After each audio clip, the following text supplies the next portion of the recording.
welcome to our talk. I'm Theresa and I'm presenting together with my colleague Magdalena Schwarz a study that we did together with Nikki Rich, who is also sitting here. And in our study, we tested whether a shared language could be a source of trust in an investment game. And the investment game is also known as trust game, and we will use these terms interchangeably. And the trust game is an experimental paradigm often used in experimental economics. And I will explain later on in more detail how it works. But for now, I would like to start with a more basic or more general question or idea. Namely, we interact with others every single day. So, for example, in the work context, in our private lives, and in many different situations. And the crucial question in all of these situations is, how do we decide whom to trust? And a very important predictor for trust is actually familiarity and social similarity. So we tend to trust people more that, most of all belong to our family or our kin, but also people that are, for example, from the same country of origin, or where we share many mutual friends with them, also if we know them longer, for example. So this is a quite common sense statement, or pretty straightforward, but when you think about it in more detail, that this is true, this involves two premises. Namely, the first one is there should be more trust in-group members compared to out-group members. And there were studies that have tested this, so this is pretty much attested. In one study, for example, people were explicitly told who the in-group members were and who the out-group members were. And there they trusted the in-group members more. And this has also been shown in a meta-study or meta-analysis where they tested exactly this. But the second premise that is actually more crucial is how do we actually recognize group members? So how do we know who belongs to our group and who doesn't? Because only if we can recognize group members, we can trust them more. And our hypothesis is that one recognition marker for group membership is a shared language. So if people share the same language or a similar language, this should then lead to in-group recognition, and this should in turn lead to trust. So we expect that a shared language would lead to trust. So is there evidence that language can be used as a group marker? Yes, of course there is. Already, for example, in the 70s, Labov showed that phonetic variation expresses social belonging in his famous department store experiment, for example, or a department store study. And also a second thing is register and jargon can signal social groups, and this list of examples can be extended. So there's quite an abundance of evidence. But there's one study that explicitly tested whether a shared dialect could predict trust. And this study did actually not find that. So a shared dialect didn't increase trust. But we think because of the large abundance of evidence that language can signal group membership, and that group membership can signal or predict trust. So we think that our hypothesis is still viable. So to refocus on our hypothesis, we have the two premises. People trust in-group members more than out-group members, and people use linguistic cues to determine group membership, and this leads to the hypothesis that people should trust others more if they speak a similar language. So again, pretty straightforward, but how did we actually test this? Because it's actually really difficult to isolate a language, to test this separately from all other markers for group membership. For example, outer appearance, social values that we associate with certain cultural groups, and so on. So yeah, let's move on to the methods. So what we did to test this hypothesis is that we invited participants to come to the lab and to play this trust game with an anonymous partner. And the goal of the trust game was that they should earn as much money as possible. But how could you earn money in the game? The participants that came to the lab first received some money, then they could decide to send a share of it to their partner in the game. Then we as experimenters tripled the money, and before the partner got the money, so the partner got 3 times of the amount sent, and then the partner could send back an amount of his or her choice. And crucially, we only played 1 round of this game, so there was no revenge possible if you didn't send anything back. So what are possible strategies in the game? If you think that your partner is untrustworthy, the best strategy would be to keep all the money and to send nothing, because then you would save everything. However, when you think that your partner is trustworthy, you should send everything, then the partner gets much more money, and if the partner is fair, he or she would also send quite a bit back, and you could earn a lot. Let me illustrate this with an example. Let's say here, the first participant, or the participant gets 10 euros, as it also was the case in our game, and he really trusts the partner, so there's a high level of trust. So the participant sends everything on the 10 euros, then the partner gets 30 euros because the money was tripled, and then the partner is fair and sends half of the money, let's say 15 euros back, and the participant is happy because he earned 5 euros. However, it could also happen if the participant trusts a lot, that actually the partner doesn't send back anything, so the participant ends up with nothing. So in that case, it would actually have been better to keep everything, not send anything to the partner, then first the participant would stick with the 10 euros and he hasn't gained or lost anything.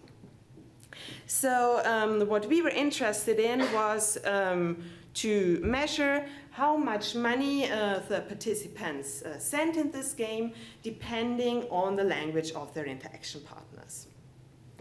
And to test that, we actually conducted 2 different studies. And the first study, in the first study, our participants played this trust game with an apparent human interaction partner that spoke a real language. And in the second study, we then did the same experiment, or very similar experiment, with alien interaction partners that spoke an artificial language.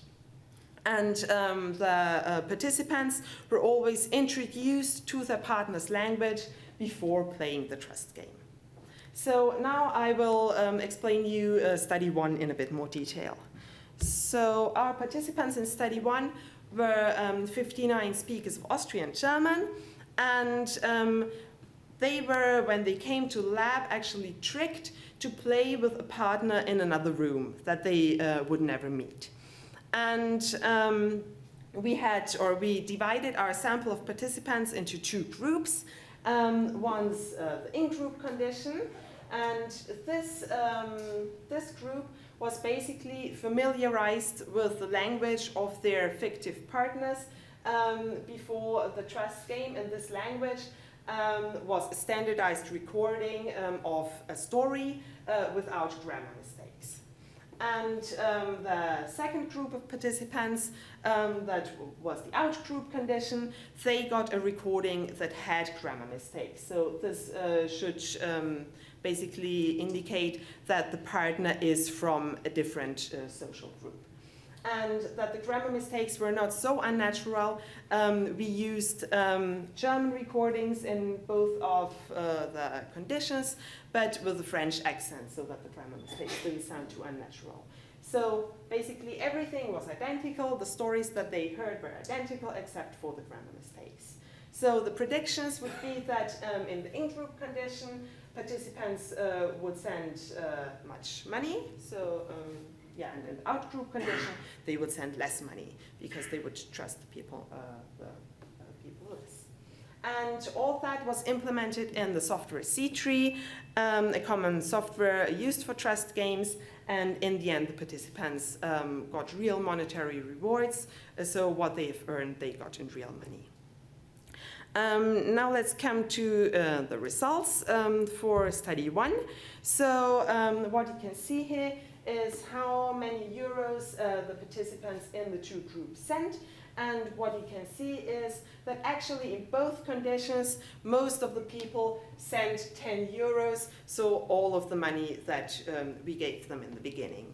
And also when we did a Wilcox's rank sum test, we didn't find any significant difference between the groups.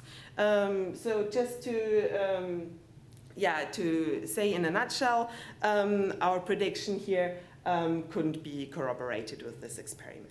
And we have several ideas why this might have been the case, and Magdalena will now talk about these challenges and the second study. Yes, so as my colleague Theresa has already mentioned, we encountered a few challenges in our study 1, which I will try to explain now. First of all, we found that using a between-subject design can be a bit problematic. Between-subject is basically when each participant does just one experimental condition. And that can be tricky when you study trust, because in trust there seems to be high inter-individual variability. Some people seem to be just inherently very trusting and others not so much. And so to compensate for this variability, you would need large numbers of participants in each experimental condition, which, as we all know, that can be difficult to achieve. Also, we found that there's something difficult about using real natural languages because when you invite participants to your lab, they already come equipped with attitudes, with experiences, maybe even with prejudice towards certain languages or dialects or accents. And as we also know, it can be really, really difficult to measure such things as attitudes reliably. So that is also another challenge when using real languages. Also, we found that there's a danger of social desirability effects. Social desirability effect means that people in the experiment act in a way that they think is socially acceptable and socially expected. And this has also been discussed in the literature with regard to these trust games. And we think there's especially high risk of such social desirability effects when your sample is weird. So when it's people from Western, educated, industrialized, rich, democratic countries. So people who have a lot of social awareness and who maybe don't want to be perceived as if they send less money to someone who speaks a different language or doesn't speak their own language as well or makes grammar mistakes. So again, this can lead to distortions in your data. And finally, we also included a manipulation check, which means that after completing the study, we asked our participants, did you believe us? Did you believe that you were actually playing this trust game with a real other human being? And despite our best efforts, as we found, 54% of our people did not believe us. So they didn't believe the other player was a real person, which again, of course, is difficult and makes it harder to interpret whether our findings are valid. So what we decided to do was to move our whole experiment into the fictional world, onto an alien planet with aliens living on it. And this is what we did for our second study, which I will now present to you. First of all, I want to mention that we've only tested 16 participants so far, so this is still very preliminary. Please keep this in mind. And this is the procedure of our second study. So first of all, we familiarized our participants with the game, the setup. We told them, you are this alien, you live on a faraway alien planet, and on this planet there live other green aliens and blue aliens. And the green aliens have their own language, and the blue aliens have their own language. And so this is what the languages sounded like. This is the green language.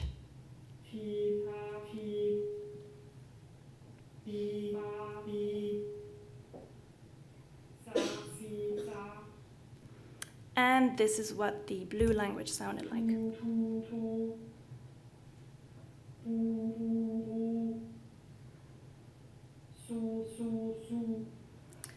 So the participants were familiarized with these two languages. Of course, as in our first study, we were again interested in do you trust someone more if they speak the same language versus if they don't speak the same language. So what we did in our experiment was, after this familiarization stage, our participant met two aliens, but in the middle of the night when it was pitch black. So as you can see, you cannot see which color the alien has. However, the participant heard both of the aliens speak very briefly. And one of the aliens spoke the green language, and the other alien spoke the blue language. And then the participant played one trust game with both of these aliens simultaneously. So again, the participant received 10 euros and then could decide how to split up these 10 euros between the two aliens. And they could also keep money to themselves if they didn't want to take that risk. Again, our participants received real monetary rewards after the game, depending on the money they earned in the game, so it was quite relevant to them. And also, I want to emphasize that, of course, we randomized these stimuli. So when I speak of the green language and the blue language, of course, we switched this around and swatched the order around as well. So what did we find? Again, we wanted to see would people send more money to the green alien, or the alien speaking the green language versus the alien speaking the blue language. Again, these are just very preliminary results. As you can see here on the left, these are the two experimental conditions. We've run a Wilcoxon-signed rank test and did not find a significant difference between the two conditions. However, right now, it is our intuition that this might be due to the small sample size. Of course, we still need to collect more data to actually verify this. The reason why we think that is because if you look at the second graph, here, each pair of dots represents one participant in the in-group and in the out-group condition.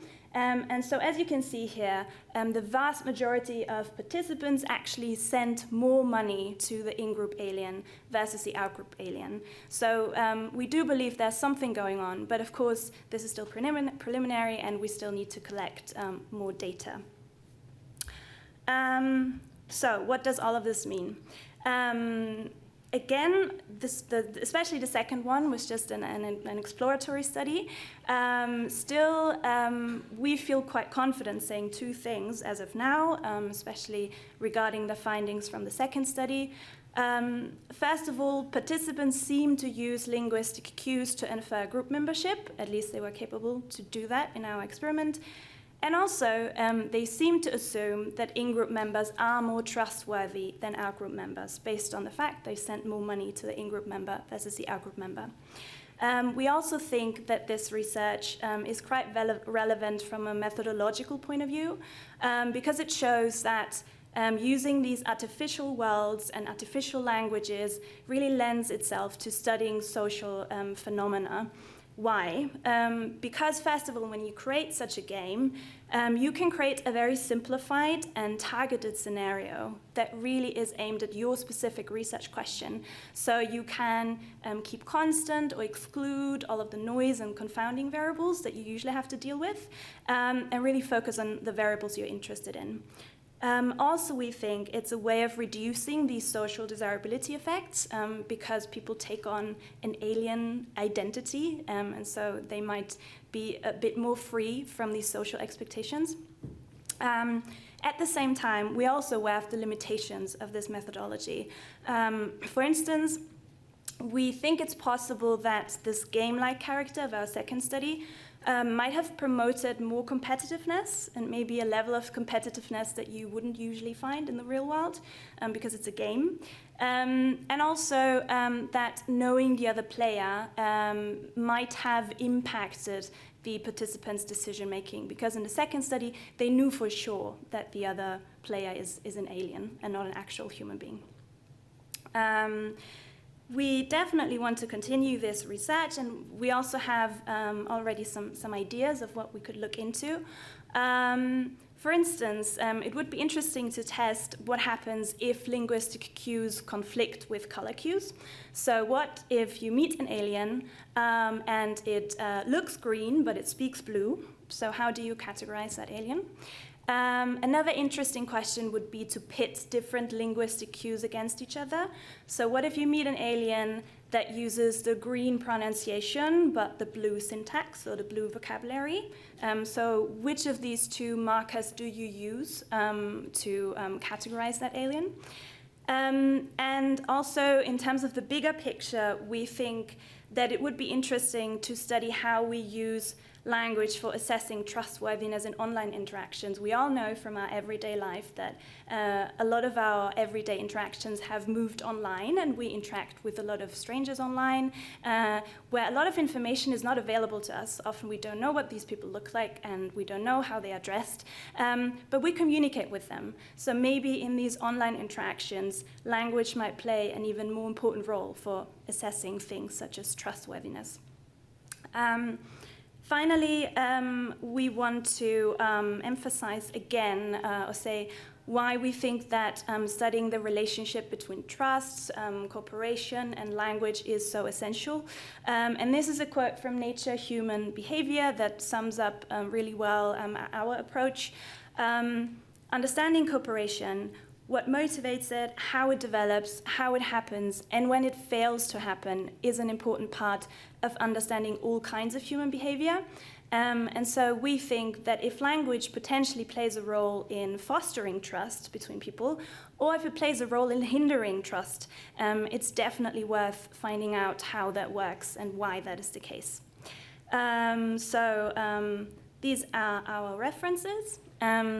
And now I want to thank you very much for your attention. We want to thank you very much for your attention, and we're very happy to receive feedback and comments.